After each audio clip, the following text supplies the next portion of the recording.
They whisper under the lake. They say the lake is cursed. Not haunted. Cursed. Black Hollow Lake sits deep in the mountains, no cell service, no nearby towns. The perfect place to disappear. Every summer, someone does. The local ranger tells the same warning every year. If you hear your own voice coming from the water, don't answer. Most people laugh. Roast marshmallows. Drink. Swim at night.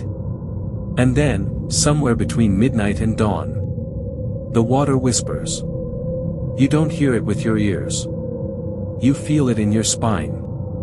A voice that's yours, but hollow. Slowed down. Calling you like a lullaby. Last summer, 5 people went missing.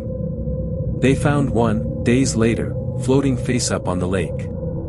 Still breathing. Still smiling. And whispering one word, over and over. Deeper. Chapter 1, The Campfire Warning. It started like most trips do, too much gear, too much confidence, and not nearly enough signal. The 5 of us had been planning this for weeks, no phones, no work, no stress. Just a long weekend off the grid. Black Hollow Lake was perfect. Cheap. Quiet. Forgotten. We pitched our tents just before sunset. By nightfall, we had a fire going. Amber flames, marshmallows, cheap beer, the works. Then someone asked the question.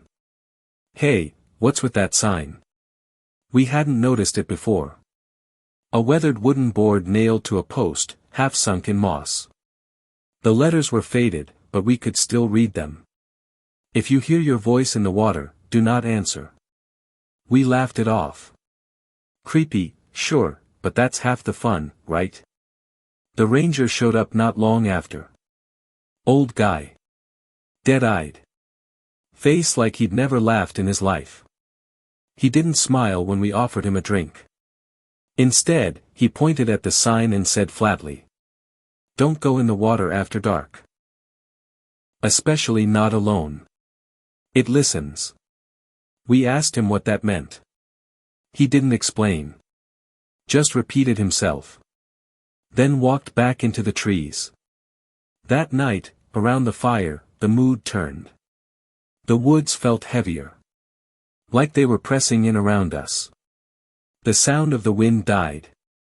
No crickets. No owls. Just the hiss of the fire and our breathing. Then one of us, Devin, looked toward the lake and said. Hey, who's that? There was a figure standing in the shallows. Perfectly still. No flashlight. No sound. Just there. We scrambled for our torches. When we looked again, the shoreline was empty. No footsteps. No ripples. Just water. We told ourselves it was a trick of the light. A shadow. Someone's imagination catching up with their beer buzz. But around 2 a.m., as I lay in my tent, I thought I heard something outside. My voice. Calling from the lake. Come look. Soft. Calm. Reassuring. But definitely me. Chapter 2, Echoes from the Deep. None of us admitted we heard it. Not the next morning, not during breakfast, not even when we joked about ghost stories. But I saw it in their faces. We were all lying. Because we all heard something from the lake last night. It wasn't loud. It didn't scream. It whispered. My name. Spoken like an old memory. Not like someone calling out, but like someone gently reminding you of yourself. The same voice. My voice. Calling from the water. That night, we stayed close to the fire. No one said why. No one brought up the sign again. But when the wind died, and the forest went quiet again, Devin stood up and walked to the edge of the lake. Do you guys hear that? He asked. We didn't. Not yet. But he knelt. leaned over the water. "It's me," he said. "I sound younger." We told him to back up. He didn't. Instead, he stared into the lake, not at his reflection, but through it. His eyes unfocused. His mouth moved slightly. Like he was answering something. I grabbed his shoulder. His skin was cold. Not just cold, wet. But he hadn't been in the water. He blinked, then turned to me, confused. "What were we talking about?" he asked. There was a long silence. Then the fire popped, and someone screamed. In the trees behind us, something moved. Not fast. Not loud. Just, wet. We scanned the tree line. Nothing. No one. But when we got back to the tents, we found one of the phones, Devin's, lying by the fire. It was recording. The screen showed darkness. But the audio. It was his voice. Repeating one sentence over and over. "Let me in. I remember now. Let me in. I remember now." Except he hadn't said it out loud. Not once. Chapter 3, The Drowning That Wasn't. We woke up to screaming. It wasn't far, maybe 20 feet from the tents, down by the water. We found Devin floating face up in the lake. Eyes open. Mouth moving. Breathing. But he wasn't awake.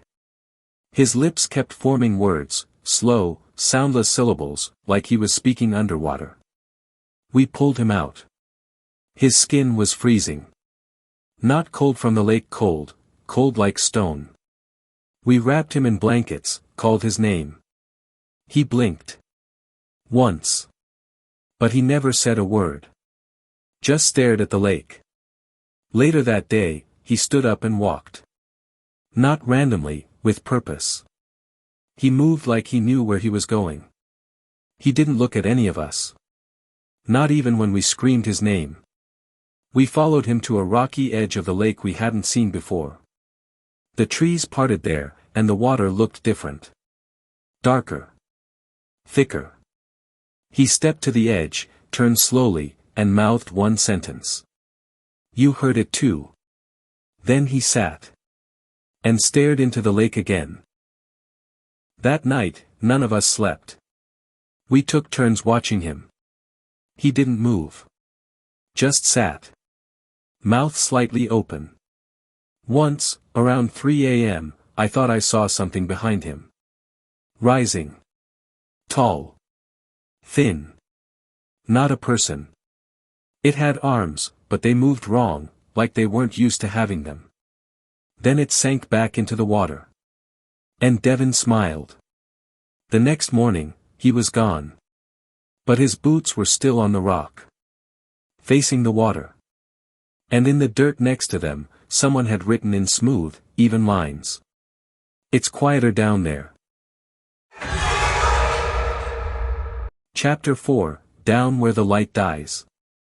After Devin vanished, everything changed. The air got heavier. The lake got darker.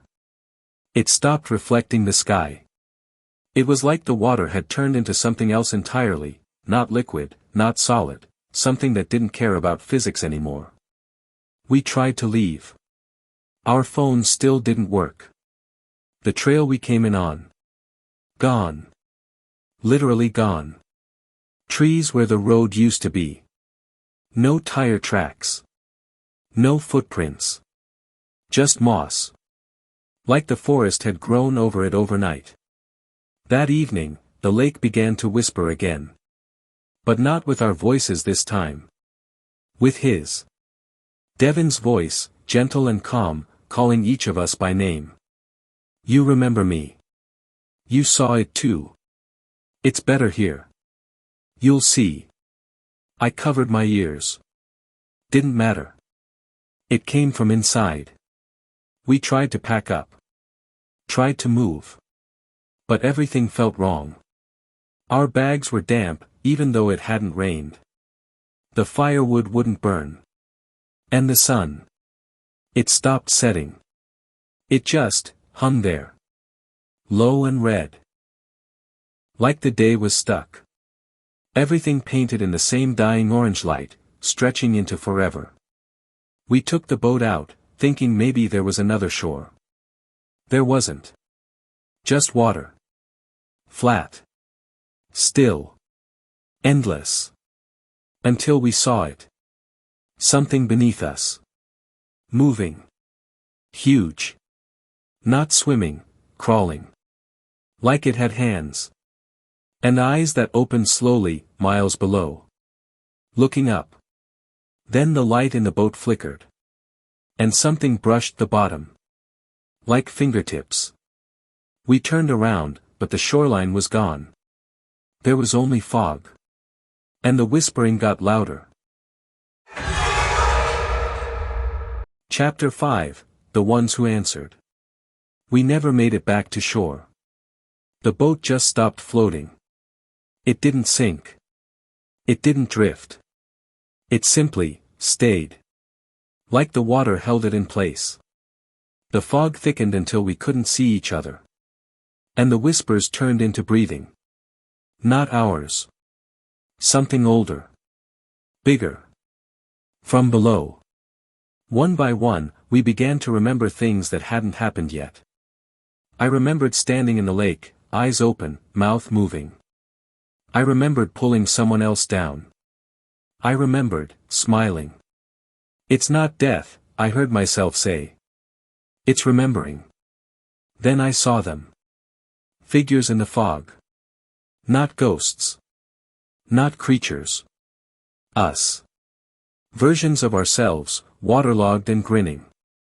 Standing on the water like it was solid.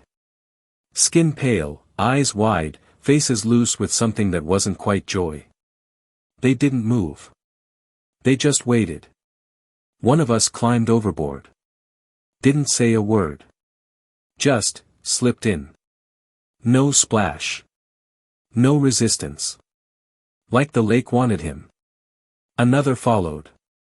Then another. And when they went under, they didn't surface. I was the last. I tried to hold on.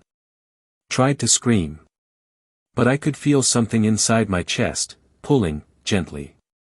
Like a memory I couldn't fight. So I leaned forward. And heard my own voice whisper. You're not drowning. You're coming home.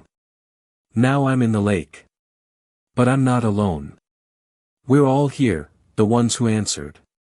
We don't sleep. We don't breathe. We remember.